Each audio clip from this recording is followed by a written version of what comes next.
Okay, welcome back. And Michael, I've been sitting on this for a while, and I want to ask you this question now. You mentioned before the break that we should read the Talmud of Jamel and Celestial Teachings to get a better idea of Bible teachings and that kind of thing, and the Pleiadian perspective on Jesus. Personally, for me, I think that the Bible was written and disseminated in a way to control people. And what I hear you saying, like with these other books and some of the things that you've been sharing with us, that kind of confirm that for me anyway. So, what are your thoughts on that?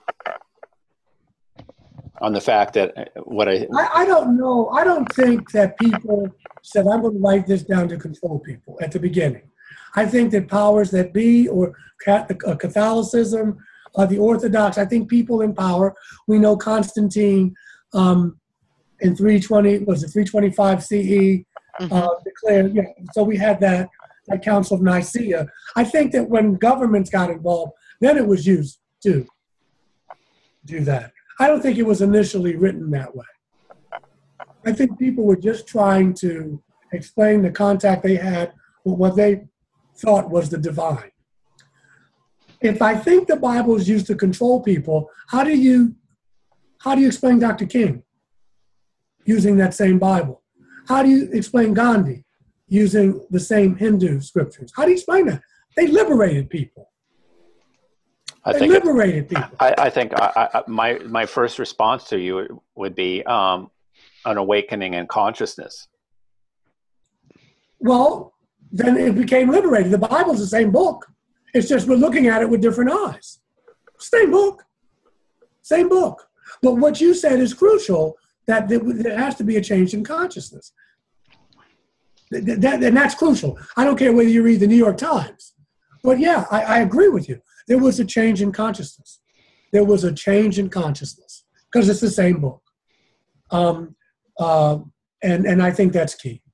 Now, if we could get Franklin Graham to have that change in consciousness, no, I'm joking. Is he your neighbor? But he probably would disown me. Yeah. I did pray for his father. His father needed a chaplain when I was the chaplain at the mission hospital here. And I was the chaplain on his unit. And so I prayed. I wrote down in my journal, even though I don't agree with his theology, I prayed. Billy Graham said, I need a chaplain. Say a prayer with me. Now, if he had found out I was under the Unitarian banner, he probably would have got an exorcist, but he didn't know. So there you go. But I agree with you. It is the change in consciousness. But again, it's the same Bible. It's like A Course in Miracles. You don't have to change. Your perception of the world changes. And that's how the world changes. Right? I can still be dealing with a difficult person, right, at work, which I do. But I just say I'm not going to let them give me stomach cancer or ulcers. And so I change my mind about that individual. Same individual. But I change my mind about them. And then it changes my outcome. Right. Just metaphysics 101, yeah. So thank you for that. Another question I have, which I think is kind of interesting, and you mentioned this in your second book, about how you had some resistance initially to the Pleiadians because of the way they looked and being a person of color. I did. Right? Yes, I did. No, great question. And so there's two parts of that. The second part is what's been the response from the African American community to the message that you have, and have you had any resistance, or what's that been like? Okay, let me answer the first one first. Yeah, because I found when I go to these UFO conferences and what have you, I'm the only fly in the buttermilk, as they say. Now, part of that is cultural, but also part of that is the institutional, when we talk about it, we don't interview, like John Mack interviewed some killed kids in South Africa, but they're people right here. And so they interlock. Also because I've been raised with this aesthetic that blonde, blue-eyed is beauty. So the Palladians are all love and light. and the reptilians and the grays, the darker skin races, are evil, and you don't want your daughter to marry one. So that was my resistance. But that was also my programming, because I've been taught that all my life. But I had to wrestle with that. And realizing and remembering that they don't even look at race the way we do. That's number one. And ironically, there were blonde, blue-eyed people who healed my blood clot. But also that, I've talked to other people who've seen beings that, like some Syrians are brown-skinned people. So that's how I dealt with that. But also, I didn't beat myself up over it, but there was still that in the UFO community. The Palladians are blonde, blue-eyed, that's all love and light, but the real icky ones. And because you don't see many people of color there, it was this sense of privilege and this superiority. See, even the gods look like us. I found that problematic. I hope that answered your first question. Mm-hmm. In answer to the second question, since I've been on Ancient Aliens, most of the African-American community that I have run into, right, have not even dealt with it. No ministers or people, lay people. But many people who saw me on Ancient Aliens, people of color, African-Americans, contacted me and saying, I'm so glad the show's got a little more flavor, that they had some folk of color on there. And I, too, have had these experiences. I think that if these investigators, who are mostly white men, if they would cast their net a little wider, they'd be surprised what they could reel in. But it's not even on. I'll give an example. When I was at Contact in the Desert, I was on a panel called Spirituality. It was almost like my book. As a matter of fact, I intimated that they may have used my own. It was called Spirituality, Extraterrestrials, and the Evolution of Human Consciousness. And they were talking about going from the third dimension to the fifth dimension. I don't even really know what that means. And if we would just welcome these space brothers and sisters, it was kind of 50s kumbaya theology. Right. And I said, what do you tell these mothers who just lost their sons to police brutality? That if we're going to the fifth dimension, that we're all going to sing kumbaya. What does justice look like? It's more than just about love. Cornel West says that love is justice in public and it is tenderness in private. So how do you soothe people? What does justice look like? It's certainly, you're not going to tell one of these people, I know your son was shot because of white racism, but if you just hold on, we're going to the fifth dimension. And these space brothers go, that's not going to fly. So I'm saying, what is it going to look like? What? Because there's a justice component to the Bible. I'm sure more evolved extraterrestrials are thinking, what is justice for these earthlings here? Disarming nuclear weapons is justice. Feeding the hungry, these space people, they're about that. They're about, because getting rid of the separation means justice, taking us one step towards it. So I think a lot of African Americans want to know about that. The first thing they say is, why aren't we represented more? Why is it just you on Ancient Aliens? And why do you think that is? Why is that? I think because there is, listen, there's racism in the United States. So we know that that's always going to be part of the problem. But we can overcome that by just casting a net a little wider, and there is a cultural block, as it is with Unitarianism, that,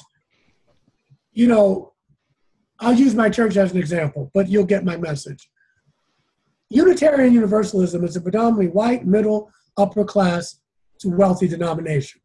Most of the people of color there are educated, middle to upper class folk. Now, okay, but remember, in the African American experience, Jesus is loved and revered, not just in African Americans. So they're going to have to wrap their minds around that Jesus story. True. Okay? And that's going to be, and it's difficult even for people who are not looking at UFOs, because in my denomination, we look at Jesus as a messenger. We look at him as human. We look at him as, yes, he's got the divine life, but so do you and I. That's a very different paradigm when people who want to worship him, and that he's the great exception, not the great example. So those are, I think there's racism, and I think there is the cultural barrier that people of color are going to have to own. They're going to have to open their mind up a little bit too, and specifically African Americans in this country. So I hope that answers it.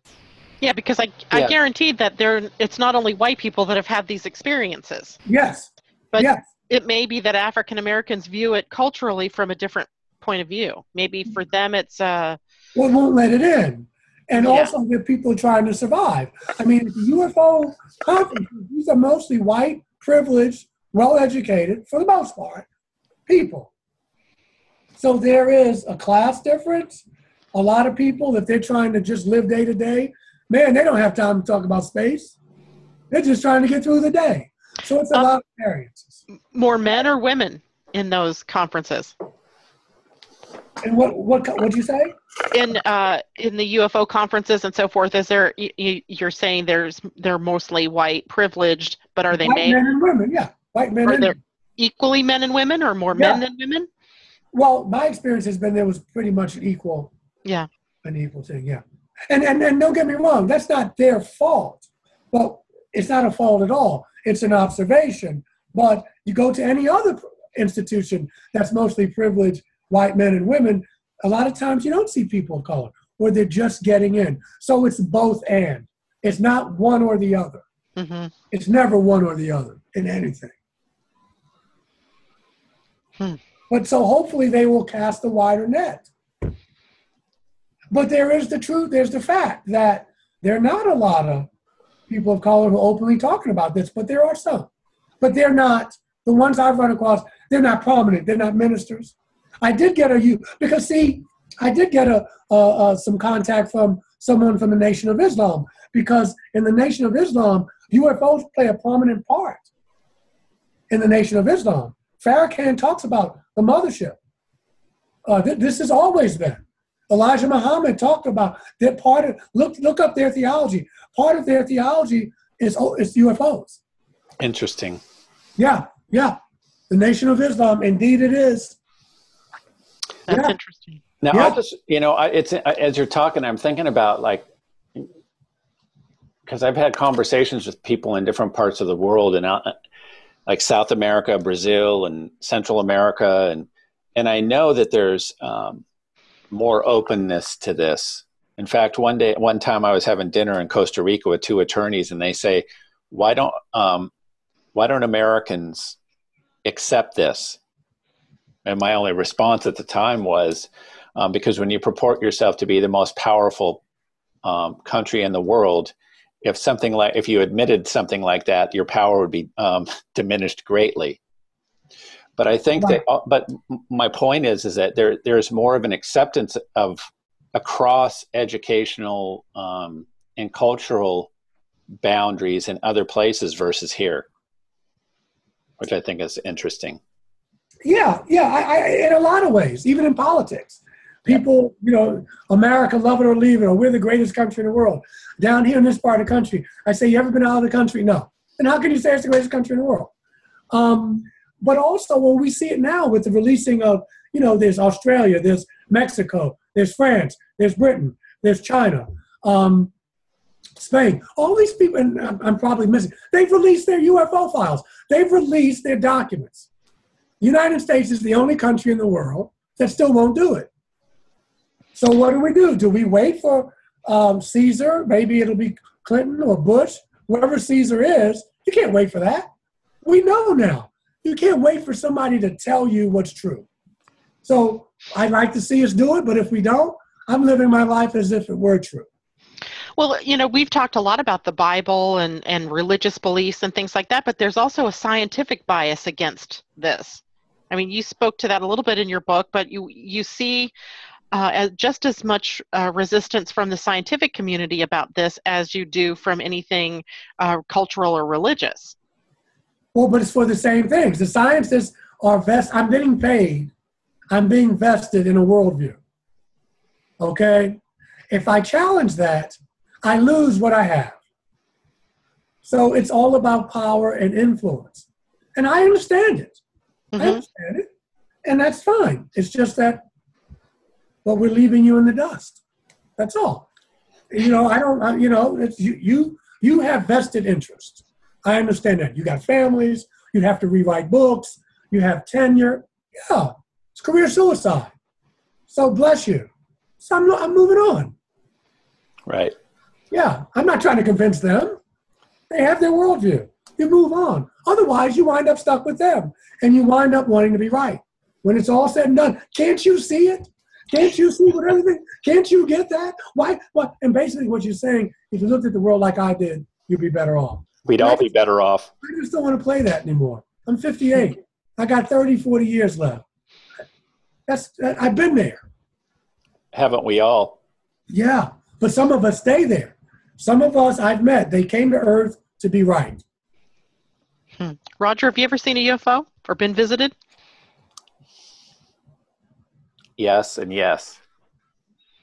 See, I never have. However, I look very Pleiadian. As he's describing them, I'm like 5'8", blonde hair, blue eyes, but never visitation that I'm aware of. Certainly your book, Michael, the first night after I read it, I couldn't go to sleep because I was sitting there waiting for something to show up in my bedroom at the foot of my bed. Yes. Well, so I recognize the fear within me about the whole thing, even though I think I'm an open person. But that's natural. It's not about not being afraid. Remember, courage is not lack of fear. Courage is moving on despite of the fear. It's not about not being afraid. It's like 12 steps. You're looking for a process, not an event. You would be afraid. You should be afraid. You get up in the middle of the night and there's someone who may look human, like a Palladian, or may look like the brother reptilian I saw, or whatever. Yeah, you should be. I would be concerned if you weren't, not unless you were already one of them. And maybe we are on a certain level. But it's not about not being afraid. It's about not letting that keep you from loving, from forgiving, from being the person you say you want to be. That's all it's about, with or without them, in my opinion. Yeah. Well said. Very well said. Very well said. So, Michael, leave us with some closing thoughts. Again, tell us where people can get your books and your website, and give us an idea of what's up next for you. Okay. Again, Amazon.com or Barnes & Nobles. Just type in, you can see both books. I have a third book coming out in a few weeks. It's a meditation manual for 30 days, God consciousness. You can reach me at michaeljscarter@gmail if you want to talk or fuss or argue. My website is michaeljscarter.com, or just type in Reverend Michael J.S. Carter. Don't know what's up next. I got a lot of church work to do between now and the end of the year, so I won't be doing too many conferences. I'd like to do more conferences, maybe some documentaries. We'll see what the universe sends. I'm putting it out there. And I just would like to leave people with this. I don't particularly believe in evil, but Dr. King said that good defeated is still more powerful than evil triumphant. And to try to live that way, that and that love still makes the world go round. And if possible, this Buddha talks about non-attachment, not detachment, that I don't care, but it's like if you do what you need to do and leave it to the universe, let the universe do its work. Trust. Because a lot of the things we say we want to see, we may not be around to see, but look at the things we are around to see. And if we could, you're not separate from me. And try to keep that in mind. What you do to you affects me, and what I do, what goes around comes around. We can make this world a better place.